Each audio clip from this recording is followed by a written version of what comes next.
It is a common phenomenon that a hot body exchanges heat with its surroundings and cools. The heat lost by the body to its surroundings per unit time is called the rate of cooling of the body and depends on several factors. Let's conduct an experiment to study the factors that influence the rate of cooling of a body. Let's take some water at room temperature in a calorimeter and place in it a thermometer. If the temperature of the water is T1 degrees Celsius, then the temperature of the surroundings is also T1 degrees Celsius. Now, let us first heat the water in the calorimeter to raise the temperature to say T2 degrees Celsius.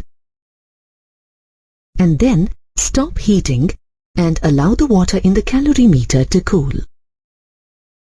Start a stop clock and note the temperature T2 of the water at regular intervals, say after every minute. The difference in temperature between the water and its surroundings is expressed as delta T, which is equal to T2 minus T1. Delta T can be computed for each value of T2. When a graph is plotted by taking delta T along the y-axis and time t along the x-axis, we get a curve. The graph indicates that the cooling of water depends on the temperature difference between the water and its surroundings. The greater the temperature difference, the greater the fall in the temperature of the hot water. With the passage of time, the temperature difference between the hot water and its surroundings decreases, and hence the change in the temperature of the water also decreases. Newton made a systematic study of the cooling of different bodies and proposed a law known as Newton's law of cooling that holds good for small differences in temperature between a hot body and its surroundings. Newton's law of cooling states that the rate of heat lost by a body is directly proportional to the difference in temperature between the body and its surroundings.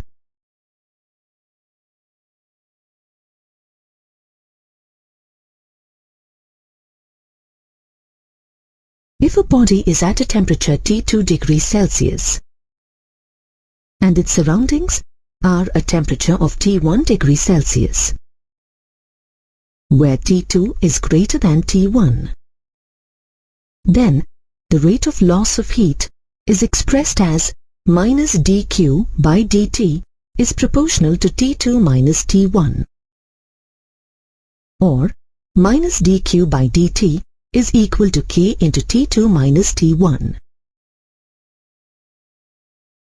Let this be equation 1, where K is the proportionality constant, which depends on the area and nature of the body.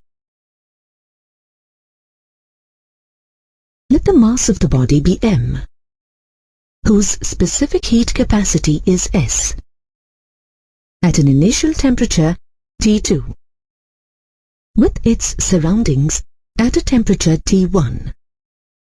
If the temperature of the body is changed by delta T2, because of a small loss of heat delta Q, in a small interval of time delta T, then delta Q can be expressed as a product of M, S and delta T2.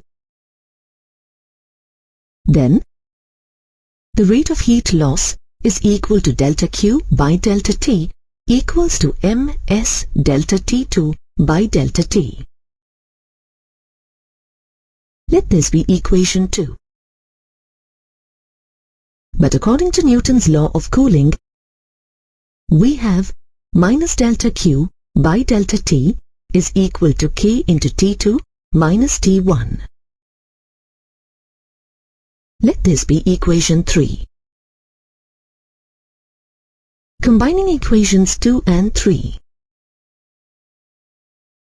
we get minus ms into delta T2 by delta T is equal to K into T2 minus T1.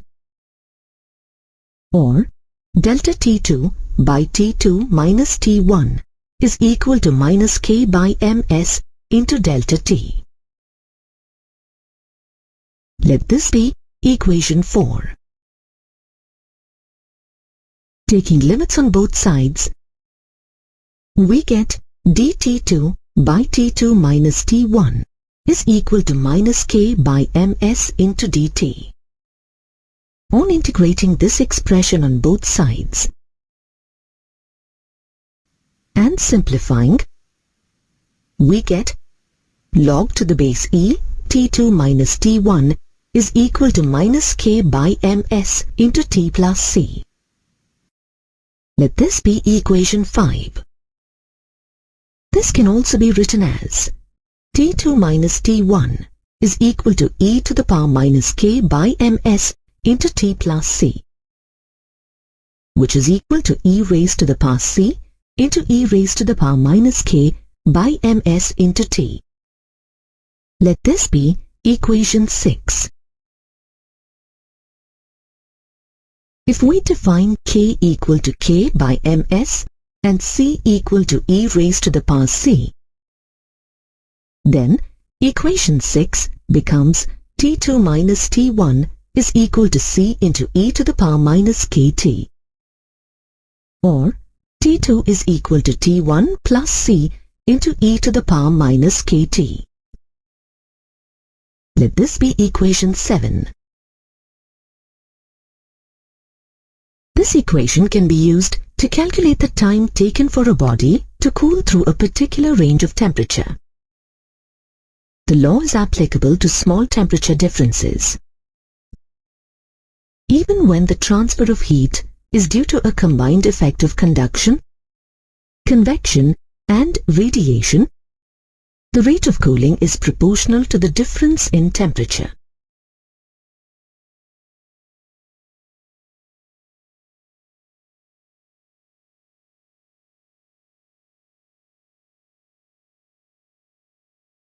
For example, if a beaker of hot water placed in surroundings whose temperature is 25 degrees Celsius takes 5 minutes to cool from 75 degrees Celsius to 50 degrees Celsius, how much more time does it take to cool to 30 degrees Celsius? Using Newton's law of cooling, minus delta T2 by delta T is equal to K into T2 minus T1. Therefore, minus delta T2 by T2 minus T1 is equal to K into delta T. Let this be equation 1. This can be written as a change in the temperature by temperature of the body minus temperature of the surroundings is equal to K into time. It is given that the initial temperature of the body is 75 degrees Celsius and its temperature after 5 minutes is 50 degrees Celsius. Since the temperature of the hot body is not constant, the average of the initial and final temperatures has to be calculated to arrive at the value of T2.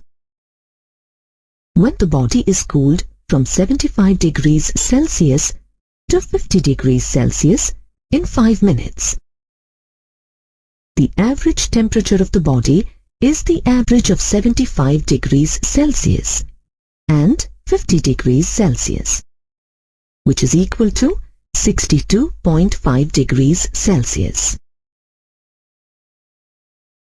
Delta T2 is equal to minus 25 degrees Celsius. Minus delta T2 is equal to 25 degrees Celsius. Delta T is equal to 5 minutes. Substituting these values in equation 1, we get 25 by 62.5 minus 25 is equal to K into 5. further simplifying, we get K is equal to 5 by 37.5. Now, the values to calculate the time for the water to cool from 50 degrees Celsius to 30 degrees Celsius are the average of 50 degrees Celsius and 30 degrees Celsius is 40 degrees Celsius, and hence T2 is equal to 40 degrees Celsius. T1 is equal to 25 degrees Celsius. Delta T2 is equal to minus 20 degrees Celsius. Minus delta T2 is equal to 20 degrees Celsius. We need to find the value of T.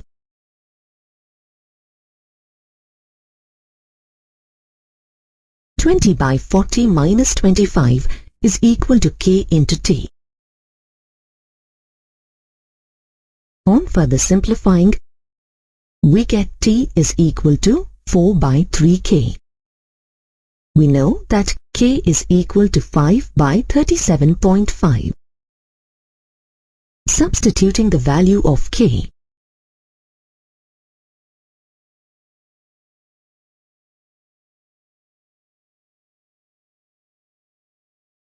and simplifying, we get the value of T equal to 10 minutes.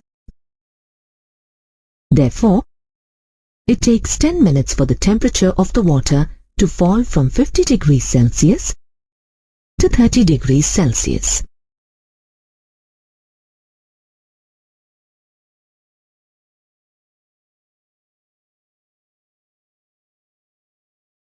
Newton's law of cooling can be verified by conducting the following experiment. A double-walled vessel is filled with water between the walls, and the mouth of the vessel is closed with a cork through which a thermometer is inserted. Let the temperature reading be T1 degrees Celsius. A copper calorimeter with hot water is placed inside the vessel. Close the mouth of the calorimeter with a 2-holed cork. With a stirrer passing through one hole and a thermometer through the other, let the reading in this thermometer be T2 degrees Celsius. The temperature of the hot water in the calorimeter is noted after equal intervals of time. When a graph is plotted with log to the base e, T2 minus T1 along the y-axis and time t along the x-axis, based on the experimental results, we get a straight line with a negative slope.